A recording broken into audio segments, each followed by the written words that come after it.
I was saving body parts such as skulls and skeletons. Detective Andract approached me at that time and informed me that he was going to seize certain items from my car.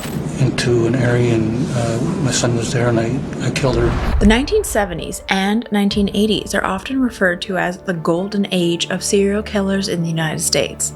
It was a time when names like Ted Bundy, John Wayne Gacy, and Jeffrey Dahmer became etched into the nation's collective psyche, each case more horrifying than the last. But why was there such a dramatic rise in serial killings during these 2 decades? What was it about the social, political, and cultural landscape of the time that allowed these heinous crimes to flourish? In today's video, we will take a deep dive into the biographies of some of the most notorious serial killers of the era, exploring their backgrounds, crimes, and how they were able to terrorize the public for years. Along the way, we'll also investigate the wider factors such as media influence, law enforcement challenges, and societal upheaval that contributed to the deadly trend.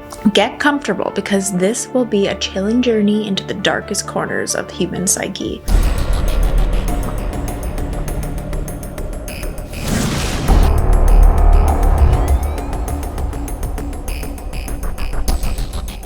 Chapter 1.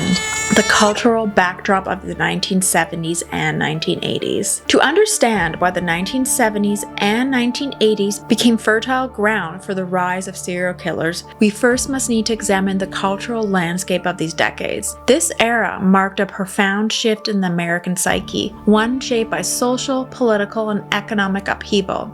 These changes created an atmosphere of fear, distrust, and instability, in which serial killers were able to operate with far less scrutiny than in later years. Let's begin in the early 1970s. The Vietnam War had ended in 1975, but not without leaving deep scars on the American public.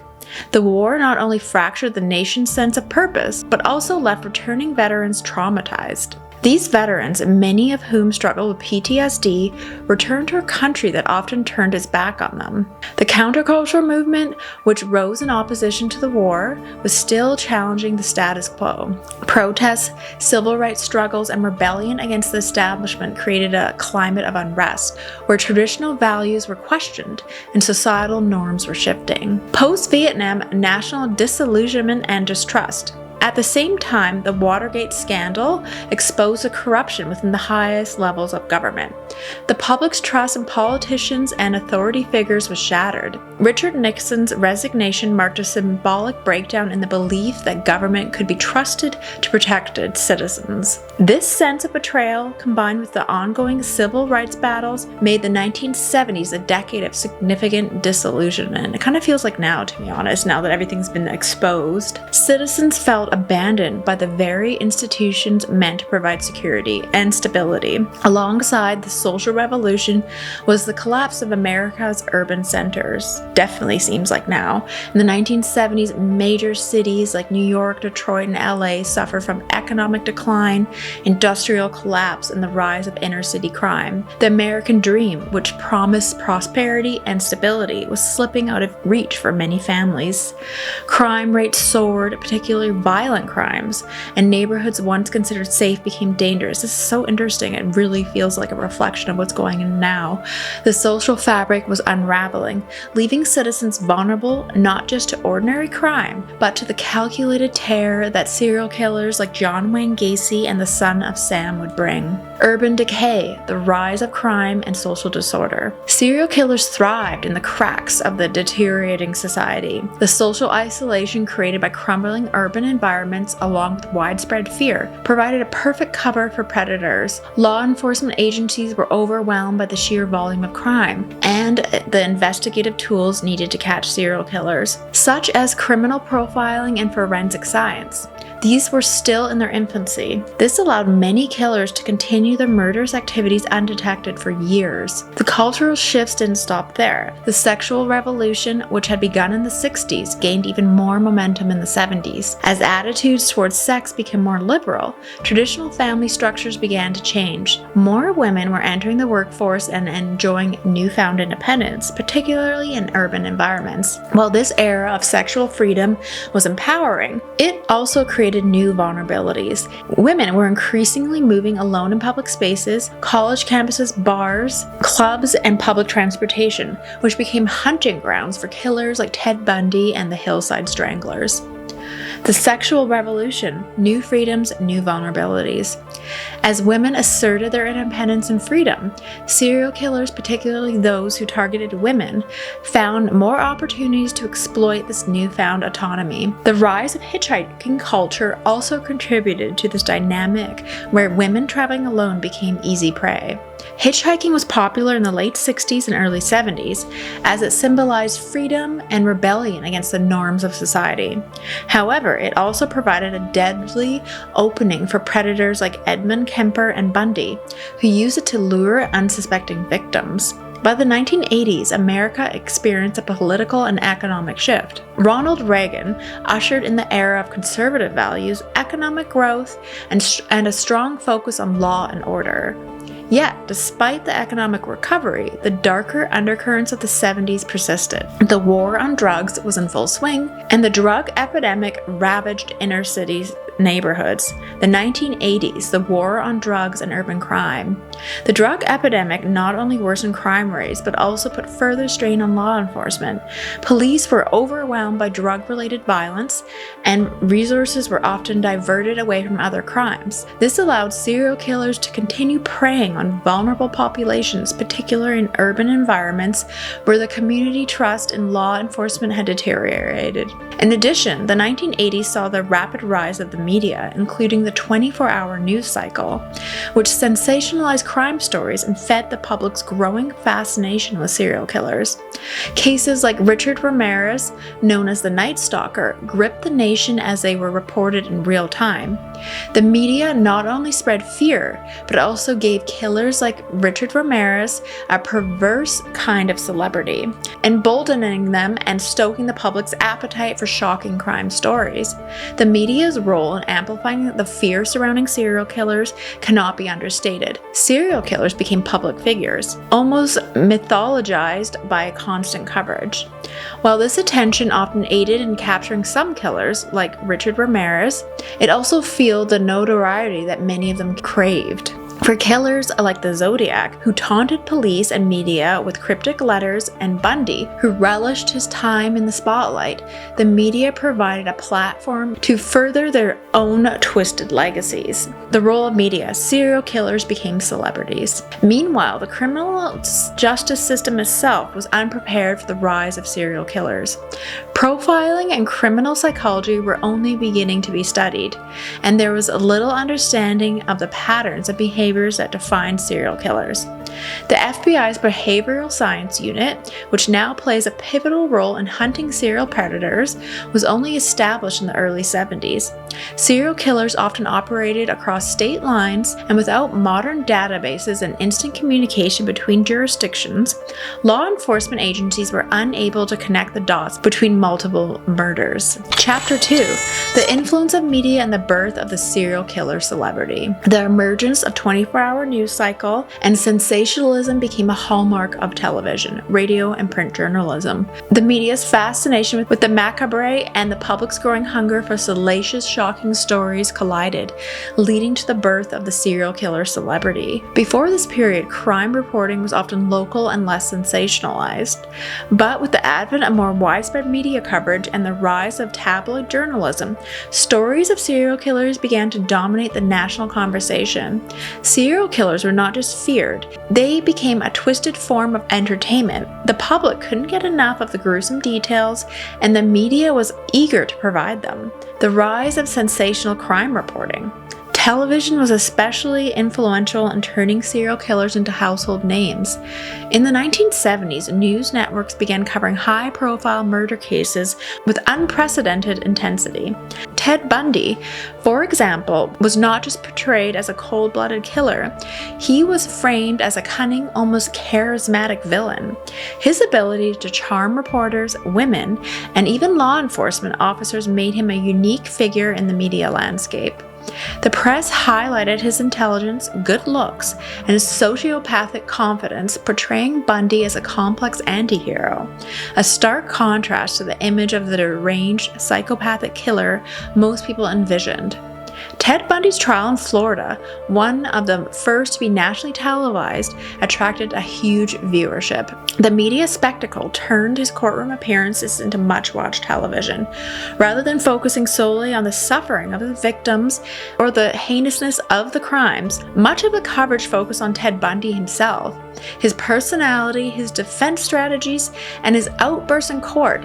This level of attention fed directly into Bundy's narcissism, as he relished the spotlight, often playing up the likable persona of the cameras. Bundy was well aware that he was captivating the nation, and he used it to his advantage, representing himself in court and addressing the jury with a confident, manipulative charm. Bundy was not alone in manipulating the media. The Zodiac Killer, active in the late 60s and early 70s, famously taunted both law enforcement and the press.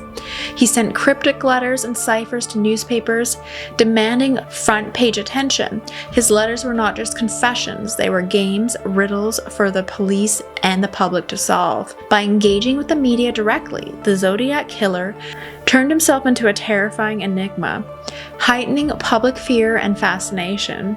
The Zodiac's approach was novel. By sending detailed accounts of his crimes, along with threats of future killings, he essentially controlled the narrative, fueling public panic while remaining hidden in the shadows.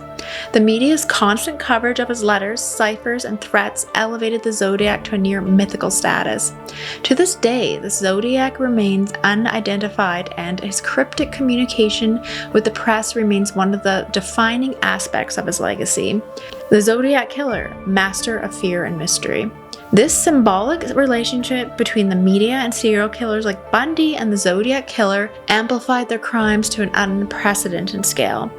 In many ways, the media's coverage not only informed the public but also glorified these killers, giving them the notoriety they craved. Every article, broadcast, and headline not only detailed the horrifying acts they committed, but also cemented their place in popular culture. The public's appetite for these sensational stories became insatiable. Newspapers and television networks capitalized on this interest by constantly reporting on every new development in ongoing cases. The news didn't just report facts, it embellished them, adding layers of intrigue and mystery. Crime scene photos, victim profiles, courtroom dramas, and everything was fair game for public consumption. But the media frenzy didn't just feed public curiosity, it fed the egos of the killers themselves. Many serial killers are believed to have sought out this fame, deriving satisfaction from seeing their names and actions plastered across the front pages of evening news programs. Notoriety for these individuals was part of the thrill. Some killers, like the son of Sam, seemed to relish in the attention, writing letters to the police and the press that were designed to heighten the sense of terror and amplify their own mystique. Serial killers and the media, a deadly dance. David Berkowitz, the infamous son of Sam, is a prime example of a killer who exploited the media's hunger for sensationalism. Between 1976 and 1977, Berkowitz terrorized New York City, killing 6 people and wounding several others in a series of seemingly random shootings. He became known as the Son of Sam, after writing letters to the police and newspapers in which he referred to himself as the servant of a demonic entity named Sam.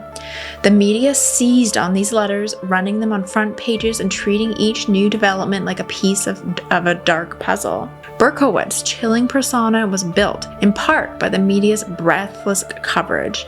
The public was captivated by the idea of a killer who claimed to be driven by supernatural forces, and the press was all too eager to play along. The Son of Sam case became a national obsession, with news outlets covering every detail of the manhunt, the fear gripping the city, and the killer's eventual arrest. in August of 1977. The Son of Sam, from criminal to cultural phenomenon. This sensationalist approach to crime reporting wasn't limited to the United States.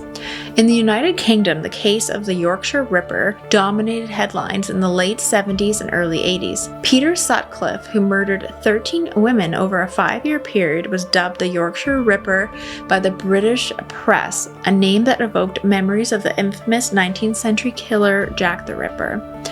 The media's use of the moniker turned Sutcliffe into a modern-day boogeyman, reinforcing the notion that serial killers were not just criminals, but cultural symbols of fear. True crime documentaries, books, and movies about serial killers further solidified their place in the public imagination.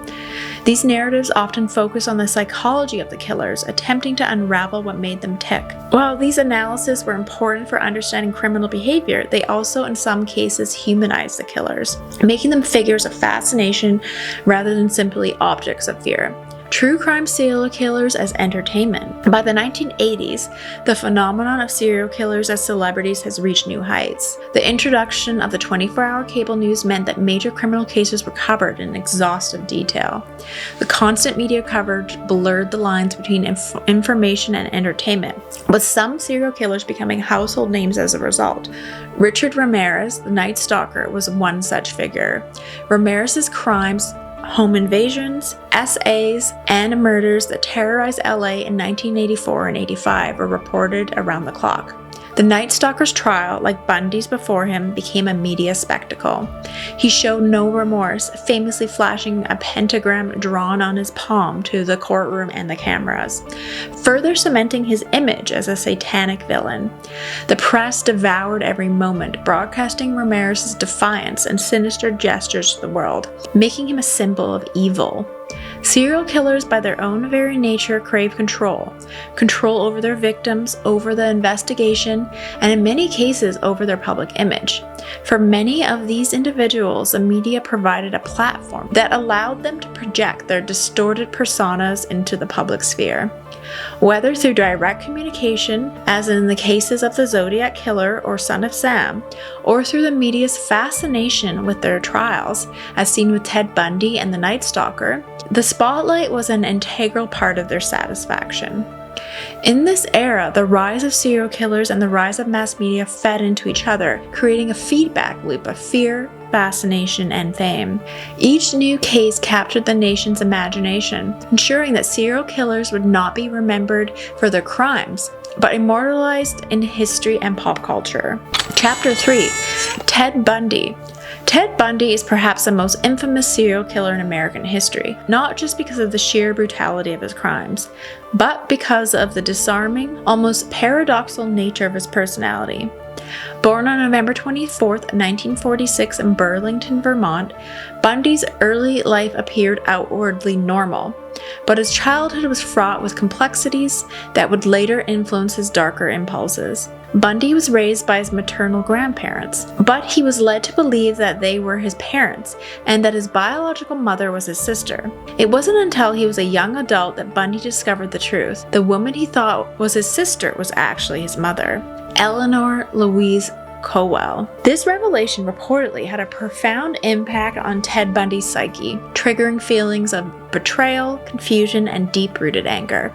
For a young man who was already emotionally isolated and struggling with his sense of identity, this discovery only further deepened his sense of alienation. Ted Bundy, childhood trauma and secrets. Growing up, Bundy was described as socially awkward. Though outwardly bright and intelligent, he had a tendency to be reserved. Yet he worked hard to cultivate an image of success. He attended the University of Puget Sound and later transferred to the University of Washington, where he studied psychology, a subject that would later help him manipulate and deceive countless victims. Despite his academic successes, Bundy's relationships were often tumultuous, particularly with women. His first serious relationship with a woman named Stephanie Brooks, aka Diane Edwards, ended in rejection, a turning point that many psychologists believe fueled his deep-seated anger towards women.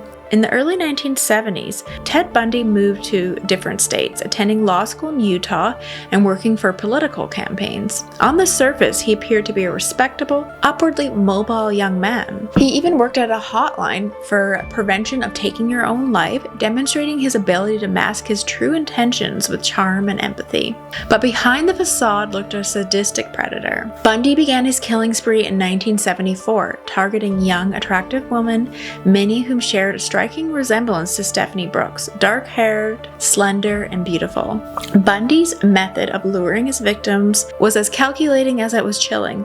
He often faked an injury, pretending to have a broken arm or leg, and would approach women in public places, college campuses, parks, or parking lots, asking for help carrying books or loading items into his car. Once they were close enough, Bundy would strike. He would overpower them, often using blunt force to knock them unconscious before taking them away in his Volkswagen Beetle, a car that would later become an infamous part of his story. His victims, most of whom were young college students, were never seen alive again. After taking them away, Bundy would SA them and strangle them.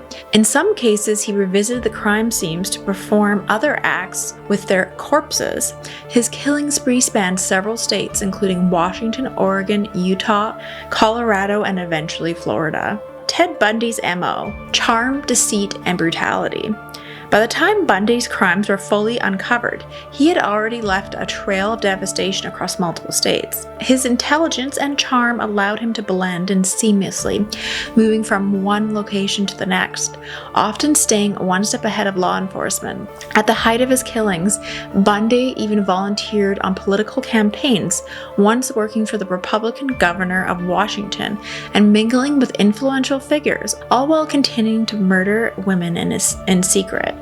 His ability to shift between public persona and respectability and the private world of violence made him especially dangerous. And what's particularly disturbing about Bundy's case is not just the number of his victims. He confessed to 30, though experts believe the true number could be much higher than that, but the meticulous nature of his attacks. Bundy was known to stalk his victims, sometimes for days before making his move.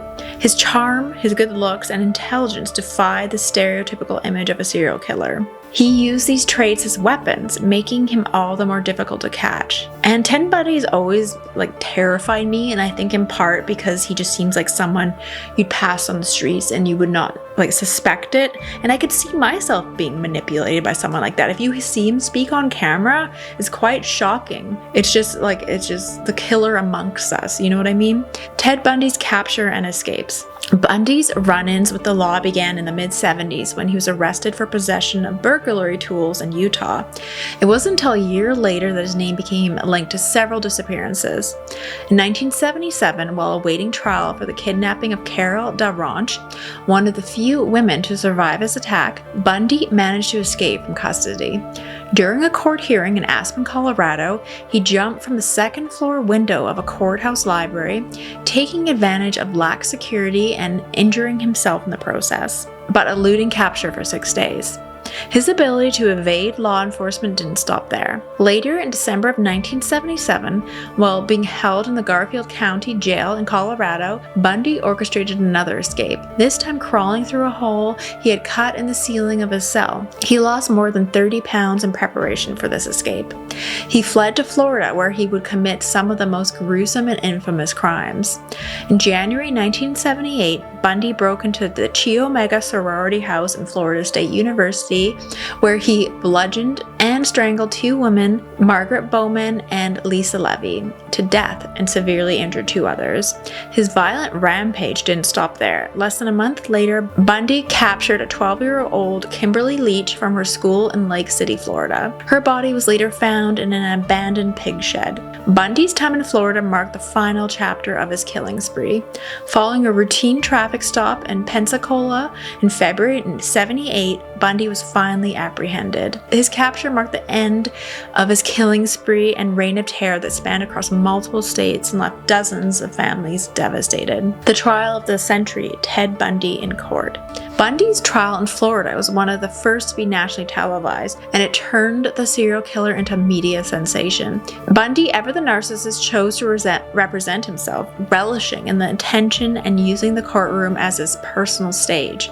His charm and confidence continued to captivate the media, and disturbingly, he even received marriage proposals and fan mail from women who found him attractive. Despite his attempts to manipulate the proceedings, Bundy was found guilty of the Chi Omega slayings and the taking away and murder of Kimberly Leach. In 1979, he was sentenced to death by electric chair. For nearly a decade, Bundy's legal team filed appeal after appeal, delaying the execution. During this time, Bundy had offered partial confessions, hoping to extend his life by claiming he could help locate additional victims.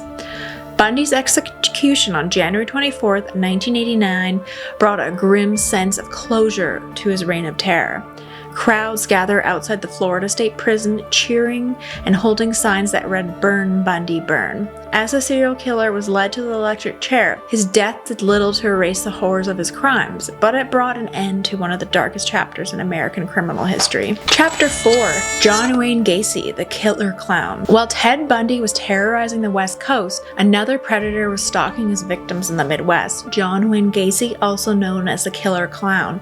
Born in 1942 in Chicago, Gacy was a well-respected businessman and community member. He owned a construction company, hosted neighborhood parties, and even dressed up as Pogo the Clown to entertain children at events. But behind this mask of respectability lay a sadistic killer. Between 1972 and 1978, Gacy lured young men, many of them runaways or vulnerable youth, into his home where they were SA'd, and he murdered them. His method was particularly chilling. After handcuffing his victims under the guise of a magic trick, he would strangle them and bury their bodies in the crawl space beneath his house. John Wayne Gacy had 33 confirmed victims. Gacy's crimes went undetected for years, largely because of the transient nature of his victims. Many of the young men he targeted were marginalized, making their disappearances less likely to be thoroughly investigated. It wasn't until the disappearance of 15-year-old Robert Peast in 1978 that authorities began to seriously suspect Gacy. A search of Gacy's home revealed the full extent of his crimes. 33 bodies were found buried beneath his house and in nearby rivers. Gacy was arrested, convicted, and sentenced to death. He spent 14 years on death row before being executed by lethal injection in 1994. His dual life as a beloved figure in his community and a remorseless killer has left a lasting scar in American history, and he really freaks me out. The whole clown thing, there's something really creepy about him. Chapter 5. Jeffrey Dahmer, the Milwaukee Cannibal. Moving into the 1980s, we come to Jeffrey Dahmer, also known as the Milwaukee Cannibal.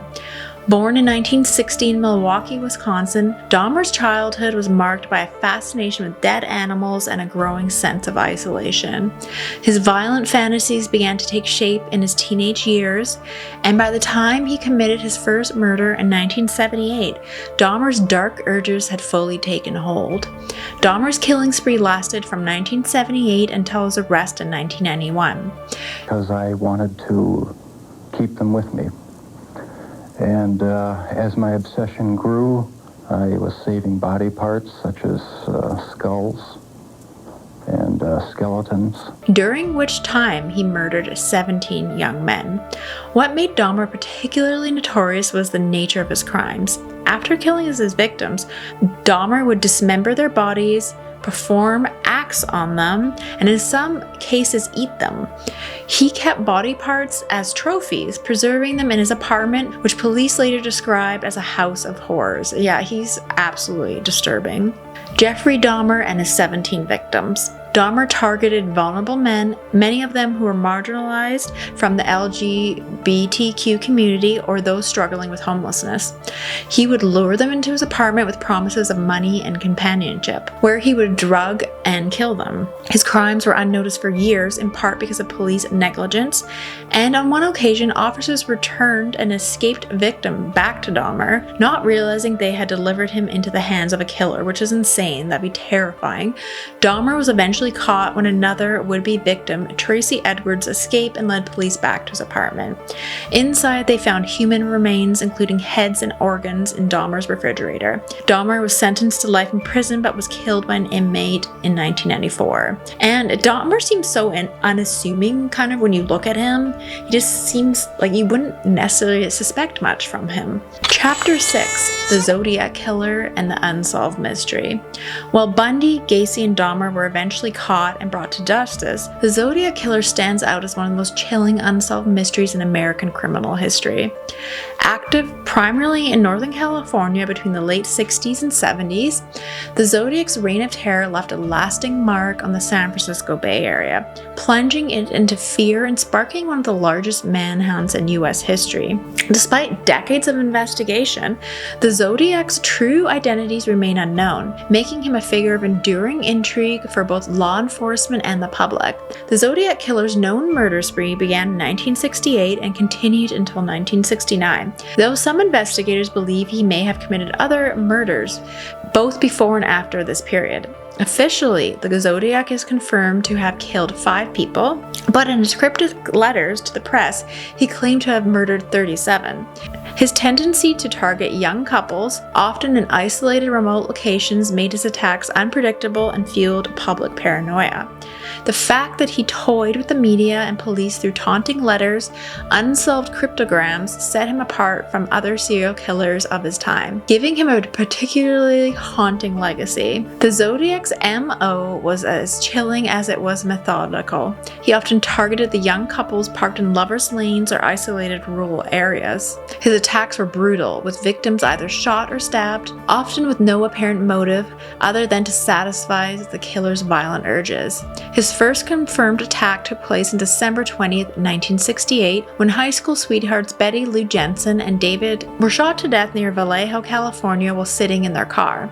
This crime was followed by a similar attack on July 4th, 1969, when Darlene and Michael were shot in their car at a secluded parking lot. Michael survived, but Darlene died from her wounds. It was shortly after this second attack that the Zodiac began his infamous communication with the press. On August 1st, 1969, the San Francisco Chronicle, San Francisco Examiner, and Vallejo Times Herald each received letters from the killer. The letters began with the now iconic opening, "This is the Zodiac speaking," and contained detailed accounts of the murders along with the cryptograms. The Zodiac demanded that his letters be published on the front pages of the newspapers, threatening to kill more people if they didn't comply. The Zodiac Killer seems to crave publicity. He sent letters and cryptograms to newspapers and the police, recounting his crimes, threatening more murders, and making Bay Area residents very edgy. The letters contained cryptic symbols and ciphers, with the killer claiming that these encoded messages would reveal his identity. Zodiac's letters, a killer who craved attention. This relationship between the Zodiac and the media was not only unprecedented, but also deeply disturbing. The Zodiac's letters, filled with chilling arrogance and cryptic riddles, drew the public into his game of cat and mouse with law enforcement. His use of ciphers and cryptograms made him unique among the serial killers, adding a layer of intellectual complexity to his crimes that captured the imagination of both amateur and professional code breakers. One of his first ciphers, known as the 408 symbol cipher, was solved just days after its publication by a California schoolteacher and his wife. The message, written in a disjointed and chilling manner, did not reveal the killer's identity, but instead contained the line, "I like killing people because it's so much fun." This unsettling statement, combined with the cryptic symbols, heightened the public's fear and fascination with the case.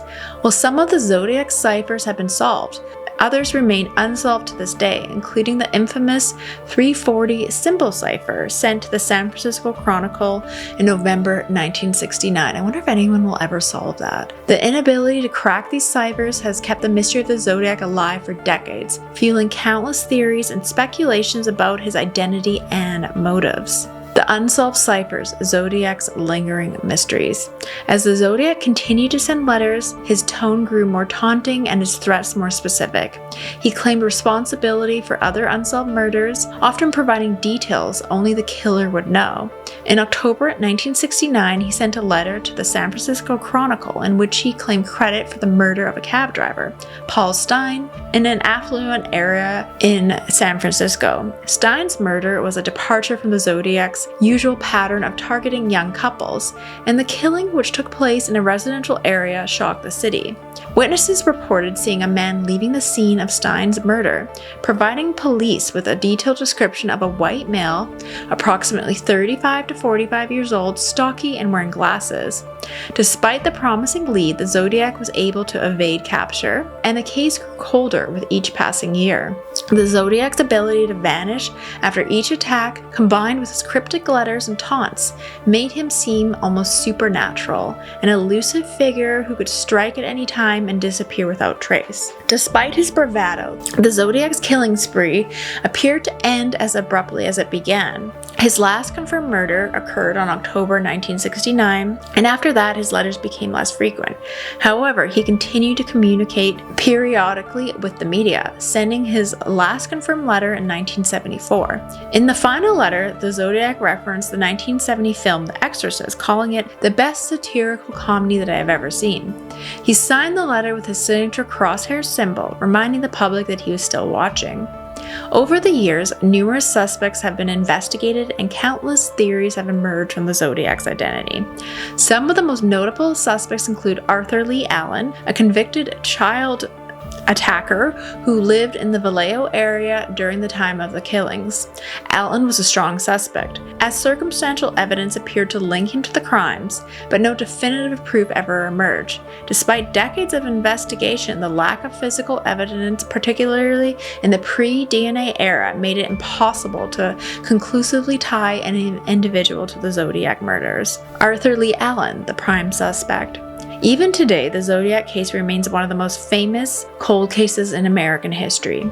Amateur sleuths and professional investigators alike continue to study the case, hoping to crack the unsolved ciphers and uncover the killer's identity. The rise of the internet has breathed new life into the case, with forums and discussion boards dedicated to piecing together the clues left behind the Zodiac. Despite numerous theories from Allen to other lesser-known suspects, none of the investigations have yielded concrete answers. Richard Ramirez. The 1980s also brought us Richard Ramirez, the Night Stalker. Born in 1960, Ramirez terrorized Southern California from 1984 to 1985 with a string of home invasions, SAs, and brutal murders. Ramirez's crimes are especially terrifying because they seemed random, and he targeted both men and women, young and old, with no clear pattern. He would break into homes in the middle of the night, attack and murder his victims, and sometimes leave behind satanic symbols, earning him the name the Night Stalker. Ramirez was eventually caught after a high-profile manhunt. His trial was one of the longest and most sensationalized in history, marked by his strange courtroom behavior and continued allegiance to Satanism. He was sentenced to death in 1989 but died of cancer while on death row in 2013. Gary Ridgway. Gary Ridgway, known as the Green River Killer, was one of the most prolific serial killers in U.S. history, with a confirmed 49 murders, though he claims to have killed as many as 71 women. Ridgway's killing spree began in the early 80s, targeting vulnerable women, often sex workers, in Washington state. Gary Ridgway would strangle his victims and dump their bodies in the Green River or surrounding areas. His ability to evade capture for decades stemmed from his calculated targeting of women often overlooked in society, as well as law enforcement's limited technology during the early years of his crimes.